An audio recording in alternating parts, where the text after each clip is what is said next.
Hello, good evening and welcome. Welcome to Rangers Radio. Join myself, Oxshire, on the shows. GB and Southside. Evening, gents. Good evening, Oxshire. Good evening, Southside. Welcome to VAR. Hi, good evening, Ox, and good evening, GB, and good evening to everyone listening in this evening. Oh, that was a great build-up to the show, reminiscing with Fox looking through his old holiday snaps, Southside. Aye, that was some certainly nice photos there, wasn't there? Oh, some lovely scenery, GB. Aye, it's a room with a view. That's perfect. Aye, fair play to Fox. He's a man. Anyway, how are you, GB? Very well, mate. As much as weeks go, it's been a fast week and plenty of talking points. Your show last night was, I must praise you all. It was really good debates going on and really good calls and points. So well done on last night, mate. I'm sure Mr. Southside will something to say, Mr. Southside. Aye, I did. They put a security tag on Lurpak butter now, mate, at Tesco's. Is that right? Because of the price yet? Aye. Unbelievable. I had a late night last night, mate, getting earlier this morning, so it was a bit rough. Did you say Lourdes? No. Late night. Oh, all right, sorry, I thought you... carry on. So, I know, be late night and suffered for it this morning, but apart from that, it's all good. Looking forward to the night and hopefully we'll get some good calls in, mate. Yes, I know you're up early every morning. Aye, always. Did you get the security tag off, Southside? Aye. And my Gers sent me in an invitation for a St Johnstone ticket, so it's all good, mate. It's all good today. Oh, class. Gary, he's not telling you the full truth. You remember Botox and melted the bar. Bought me the trolley, mate. Bought me the trolley. Oh dear. All right. Quickly, your thoughts on the Wednesday's Cup tie and what's happening with the club formalising. I think you two might have slightly different views. I'll go to the senior statesman first, Southside. I thought we got on the front foot on Wednesday at the start, considering they changed the team quite a bit. So I thought we'd done all right up to probably around about the first half. Should have took a couple of chances in the first half after Davis scored. Thought Alfie missed a complete sitter. Set it up well for him, should have hit the back of the net. I think if we'd got 1 or 2 in the first half, after Stephen Davis's goal, I think we might have probably went on. It would have been a lot easier. Second half wasn't much petered out, mate. Wasn't very great to watch. But in the end, we got the result. It's the result that matters. GB? Aye, Ox. I mean, obviously, you have to critique the game, and it was on the back of us saying that we needed better performances. They surely went out and topped it with an absolute worst performance. As Southside said, we did start well, and I was just hoping they were going to kick on after that first goal. I mean, scoring within 9 minutes and having nothing after that, it was just dire. I mean, some of the stuff the manager has said after the game, and you shake your head at it, Ox. I don't know how he can say that he's trying to play attacking football, because as much as we're riddled with injuries and all the rest of it, there was still talent on that park. There was still talent on the bench to play a better way. And sometimes you wonder whether he's digging his own holes with the comments he makes, or is it the team that are just no listening to him? I mean, we've got umpteen coaches. I heard he's talking about it during the week. The amount of coaches we've got in that management team is unbelievable, and we can't coach them to play nice attacking football. It's scandalous, mate. I'll put it to you this way. Southside, where are results? It's results all the time for me. But yeah, I do want to be entertained, don't get me wrong. You want to see us play well. Go to the pavilion, then. Go to the pavilion. Aye, you know what I'm saying? Well, do you want to go out and play fancy football and get beat 5-4? Or do you want to win ugly at times? So for me, look, we changed a lot of players. Sakala got another chance, and he was Sakala, wasn't he? He was either doing something no bad, or else he was doing something ridiculous. You know what I mean? I thought Redvan looked decent. Thought he knocked the ball forward. Thought he made some nice runs. I thought Scott Wright done quite well on the left hand side with Redvan at times. I thought they looked all right. When Sakala moved there later on in the first half, Redvan didn't really move, because when he gave Sakala the ball, he just went away and amazed himself, and whether he ran into a man or got by him, Redvan didn't really do a lot to move, but it seemed to be him and Scott Wright when they were together, seemed to be a wee bit more in cohesion with each other, a bit trying to go up the left. And that was about my best period of the game, wasn't it? Mm-hmm. That's what led to Scott Wright eventually getting the shot at goal, and Stephen Davis getting the rebound and making it 1-0. But I thought they looked no bad together at times.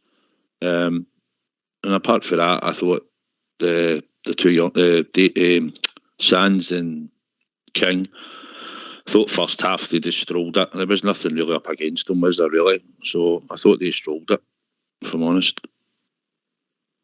What I like to see with Leon King, and he's learning his trade, Southside. If he reckons he's got the legs on the defender, you can see it quickly. He's trying to get in front of him and stop him getting the ball. Yeah, I think that it can be smart play, and he'll improve that, and his decision making can get better as he builds up his experience. Yeah. We've said on here before, if a young boy's playing, he will probably make mistakes. It is a learning curve for him, but he's learned the defence to a point. He's just got to look to see when not to dive in, because sometimes he's getting a bit close and he's getting turned.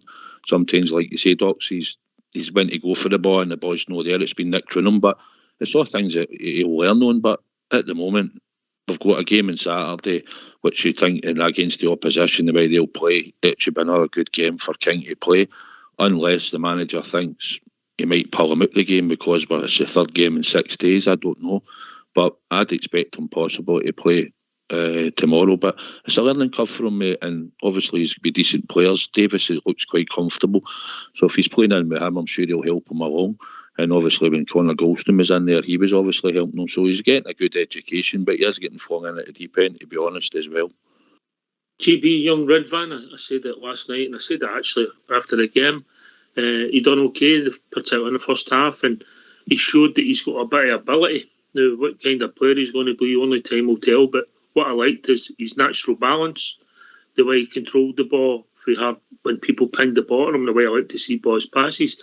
And when he passed the ball, he expected people to be able to control it the way he could. I like that. I mean, technical ability is definitely there. I mean, the chance that he had as well, the shot that he got off, very unlucky that he didn't bury it. You know what I mean? A positive game for him, Ox, and a hard game for him to come into, because obviously there are a lot of changes in the team, so he's still not got that kind of cohesion with the kind of first usual 11. But it was a good game for him to get a kind of chance in it. But more of that, he's still not got the crossing of Borna yet for me, but he does add something different down that wing, and we've been badly needing it. I agree with Southside. Scott Wright and him did team up well down that wing. But going forward, I kind of see Scott Wright kind of keeping that position. You know what I mean? I think as much as we went on about Kent, it's that side. It's still going to be his position with Redvan, hopefully in the future, mate. You've got a soft spot for. I don't mean that's maybe a bit OTT Southside, but you think there's a wee bit of potential in Scott Wright? I do think there is. He just frustrates us, and sometimes when he's been gave his chance, I look at it and I think you've not done enough, but he's direct when he gets the ball. He's willing to go and run and commit. It's his end product. It's a bit like GB said there when Redvan just a couple of times crossing, but we're not going to judge that now. But it's basically on him, Ox. It's when he sometimes gets into a really good position. Sometimes it's the final ball. He has shown up in some games where he's set up Cholak and that in a game when he smashed it into the corner of the net and that. I think it was against Ross County at Ibrox, which is no great opposition. But I just think wingers all need confidence, Ox, and they've got to get a run of games. And sometimes you can build your confidence up. I think on the right hand side he works well with Tav. I think they understand each other. But it's a confidence thing, and it's just his end product. He isn't really contributing in the goals factor, but near any other wide players at the moment. So for me, mate, I do like him, but I think he's young enough. You can still work with him. I think you can still coach him. But there'll be other people out there saying he's not good enough. But at the moment, we need to find the right-sided player. And I thought he done no bad last night. Nothing amazing, but I thought he wasn't bad. And that period of the game, they did link up decently and we played all right. Right, okay. My big night in Scottish football, big weekend, introduction of VAR. We're going to hear what our manager's got to say, and then I'll get you two gentlemen's opinions on it. Let's hear for the gaffer. Well, good, because I'm used so far VAR already. We had it in Holland quite early. I think we were one of the first countries who had VAR. I had it in China. Of course, in Europe we have it. So it's I think it's good for the game that we finally have VAR in the country. Of course, it was meant to be after the World Cup, but I'm glad they pushed it forward, and I think it will help all of us. Discussion points after the game, big decisions in games where the referee can have help. So I think everyone will benefit from it.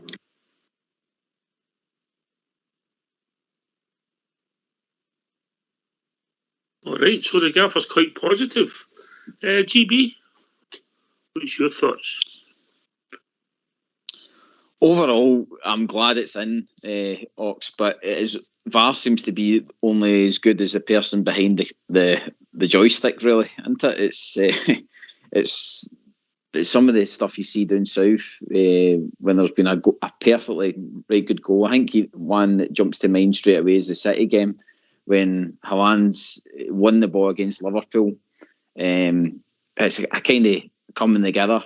He gets the ball, he runs on, and they get the goal, and then it goes to VAR, and it gets disallowed because it's termed as a foul. He wrote, I think it was Fabinho doing it was, but it's just that side. It's scandalous. Maybe it's just the rules are not suited to helping VAR, if you mean, down south. But I'm excited to see how it goes with the first Old Firm game because that's usually quite a fiery encounter, and sometimes it would have been good to have VAR, especially in some of the crazy decisions, maybe red cards and stuff like that. But offsides and stuff like that, Ox, very positive about it. I think there's been many a time that we've charged forward, created a great goal, and we've been onside, and some silly person on that linesman has flagged it as offside, and it's been scandalous. So hopefully it will work more in our favour because we're a mere attacking team. I just wanted to cut out the clear and obvious south side, then that's it. Carry on. Aye, we've seen what GB says, but I think we've seen the good and the bad. Even in Europe, when we've competed in Erox, we've seen the good and the bad. We've had some really good decisions and we've had a couple of horror ones for it. But at the end of the day, it's there to try and help the referees and try and get a bit of fairness because we've seen we've been in the wrong end of decisions many a time. But I just hope that it's implemented. The one thing I want as a referee to go and probably look at if he can. I'm not worrying about offsides, but handballs, potential, maybe pulling or something that they're not too sure about. I'd like the referee always to go and look at it. He's a guy refereeing the game. And if he gives a penalty or doesn't give a penalty, he might have seen something. And if they can just say to him, look, go and check it, at least he's given a decision if it's something like that, rather than some of them in the wee box giving them a decision. Aye, it might be right, but I just think the referee's the one that should always give the decision in my case, when possible. Okay, that'll be good to hear what people think. Is it a positive or a negative? Positive or negative? GB? Oh, it's 100% a positive, Fox. Like I say, it's especially with some of the refereeing decisions that we've seen recently. That, like I say, if a referee's got to be brave enough to go to the camera and have a quick look and make a decision, then he's got nowhere to go with it, basically. All right. Positive or negative, south side? I think we're hoping it's going to be positive, Ox. All right, I'll take neutral. We'll see what it takes us. As GB rightly says, it depends who's watching the pictures. But give us your thoughts. Give us your thoughts on VAR coming into the game. Is it a good thing? Let's hear your thoughts, mate. I think other sports do it better. Tennis, I know different kind of games, tennis, and cricket do it better in my opinion. They sort of use the technology better, and they're trying to get it clear and obvious out the way. I think sometimes we're nitpicking, the game's about scoring goals. They'll try to chop them off, So we'll see what it takes us. If there's a clear and obvious foul that the referees missed, a goal should be chopped off. But where do you stop the line? How far do you go back? But we'll see what it takes us. I'm hoping that it can be positive for our team, as you said, because we do more attacking, mate. Yeah, I think that, see what they've been finding down south, Ox, as well. See, when they're watching the video back, they're not watching it in real time. They're slowing it down, and that's making it even sometimes worse for them down south, because it's making the tackle or it's making the pull look worse, and that's making the decision for the referee. Whereas when you're watching it in real time, it's actually pretty soft, and that's what's meaning with the Haaland decision. This is where they've got to kind of draw a line and say, right, we're going to have it just for either offsides and all the rest of it. But I think they listed what they were going to use it for the day in one of the videos up here, and it's just basically going to be the usual penalties, goal decisions, and red cards, isn't it? So see, GP's got a point. You do see the replays and it's always slowed down, and sometimes in real time it might look like you've stood in somebody's ankle, but if you turn and maybe you overstretch for the ball and then you try to block it or just go for it, in real time it certainly sometimes looks like an accident. I know you've took a Sorian, but it's when they slow it down, like GB says, Ox, I think sometimes it looks worse. But if it clears up things, and especially when referees are unsure, and as long as the right decisions are getting made, it'll probably be chaos for the first wee while. There's the handball ones that really annoy me inside the box when a player kicks a ball about a yard away and he hits it off the guy's hand. The ones, I think, sometimes you looked at a couple of penalty decisions and you think, really? All right, let's hear from you. Why don't you give us a call on 0141 356 1972? It's your show, it's your platform. Let's hear from you. So we'll see. We'll see what it takes us. That'll make the game hopefully fairer. That's all we ask for, really, Southside. Aye, that's all we're looking for. I mean, probably like we said, you could use the first game of the season. If we had it, then Cholak would probably have been on side for the header against Livingston. And then obviously, if Farr had been there last night, I heard people saying that Sakala was lucky to stay on the park last night. I didn't really see it from where I was sitting, and that would have been something that would have been looked at. We might have been on the wrong end of that, but as long as they do their best bit, and they set the rules out, so we all know where we're meant to be looking at and what's meant to be a penalty and what's meant to be this and that, Ox. And if they're trying to implement it as fairly as possible, there will be the odd wee mistake that we'll probably not agree with. But if the vast majority of them are right, then it's going to make a bit of a difference, sir. Right. Yes, mate. Can I just give you one concern that I heard today after Cholak's interview? Cholak says that they've got to play to the whistle, so basically they've got to finish the move. And I was going to play that, but you've just ruined it, so no bother now. Sorry, mate, I didn't know. That's a whole show ruined. Right, thanks. Don't be a stranger. Do your homework, GB. Carry on, GB. Aye, mate, sorry. I know, that's the only concern I've got, is that we're a team that kind of, I've seen us in Europe, some of the European games, when we've had a VAR decision and we've kind of the defence is just switched off, hoping that the VAR's just going to overturn it. So I really hope we've kind of cemented that we need to just see the play out and then let VAR come in if it needs to come in, kind of thing. Because there's been, I think, a couple of times I've seen it with Golson. They just kind of stop and the guy goes on and scores the goal.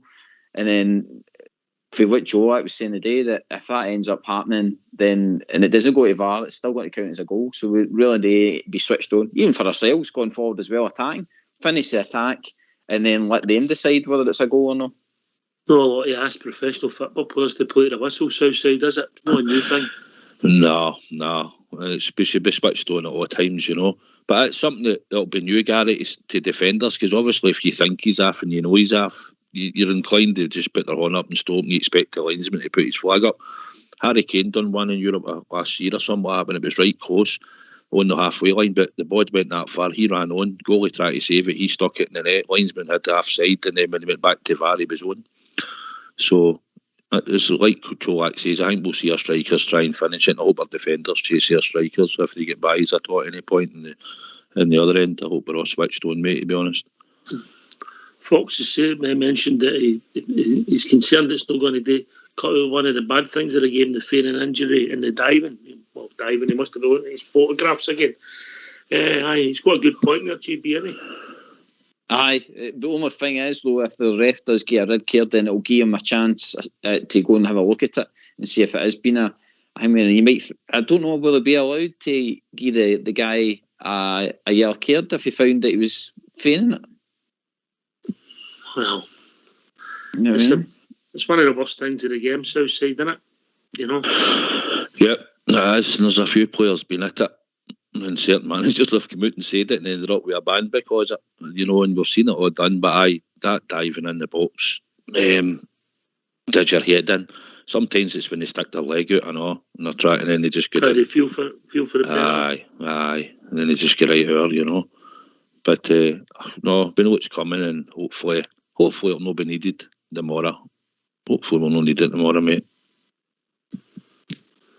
Aye, I hope not. Right, we're going to hear again for the gaffer, and then we've got a call coming in. But next thing he's talking about, basically we're for him, GB. So we'll hear what he's got to say. Gio, you obviously, when you go into most clubs, winning is everything, getting the result, getting over the line. But is there pressure at this club to win in the right manner and to entertain the fans as well? Well, of course. I mean, it's obviously, because we won the 5 last games in domestic league. We won. I think a couple of games very convincing. Of course, the 4-0 wins. But then again, in the cup, when you go through to the semi-finals, it's very positive. But, I can understand the last 25 minutes, the frustration. I had the same. And that's, because the big teams, the big clubs, the standards are really high. It's about winning games, but also, as you said, you need to entertain and you have to win in the right manner. So that's something we need to improve. Keep winning, but also improve our game, and then not only for one half or 60 minutes or even 70. That if we have that for 90 minutes, then you have the results we had against Hearts away or home. The 4-0 win, and I think that's the most important thing we have to do to make sure the fans leave the stadium after 90 minutes, after a convincing win and a convincing play, and that's our focus. Do you feel the Champions League results have maybe overshadowed what you've been doing domestically? Because as you say, you're in a good run domestically. I mean, it's it's not about you can switch it off. We switch off Champions League, we go now to league, because I can feel myself as well, and the players, and for sure the fans as well. When you come after a defeat in Champions League, it will affect you. It's I think we changed to domestic really well after the defeats, but still, it's part. We're all human, and if you have bad results, it will affect you. And the most important thing is to react and to make sure that your emotional state after games, you will have to leave it as quickly as possible, because the next game is already there. I think that's the main focus I had, and also the players had, to feel the emotion of the defeat, but then again switch to the next game, because the next game is always the important one. Gio, what do you say to your players when they're standing to draw? Sorry, what do you say